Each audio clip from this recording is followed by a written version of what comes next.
Hey guys, ito another POV naman tayo guys. So guys, ito meron tayong naspatan tayo dito. Toyota na Hilux guys. Ito, no.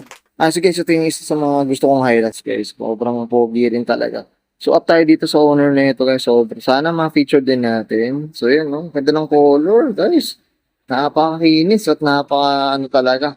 Sobrang basang-basa yung kulay guys. So, no. So up tayo dito guys. Hopefully sana ma-feature natin owner. So guys, ito makita natin dito sa bandang harap guys, oh. Ayan, oh, sobrang linis guys ang paggawa.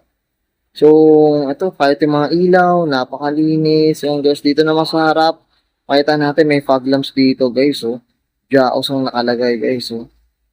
Sobrang pogi. Ako guys, ito yung gusto ko rin tagang Hilux din talaga guys. Itong setup din.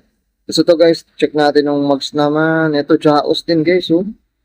Ayan, ang ganda rin ng gulong. Hindi lahat na sure lang tayo kung mud terrain or all terrain to. Tapos ito guys, so napansin ko yung mga stepboard, ayan no. So ito kahit yung mud flaps niya guys, Jaos din. So parang Jaos setup siya guys, ayan no. So ayan, ganda ng kulay. Parang siyang ano guys dark gray. So kakaiba siya guys, yun yung kagandahan dito. Tsaka ito yung sabi ko nga guys, yung likod niya.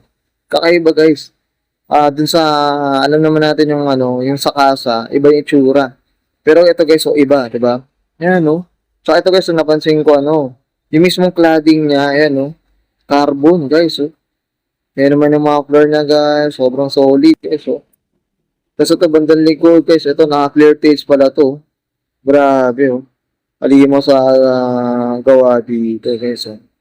Ayan naman yung ano mismo, likod naman niya. So, up tayo dito sa una. Hopefully, sana ma-feature din natin, guys. So, yan, thank you.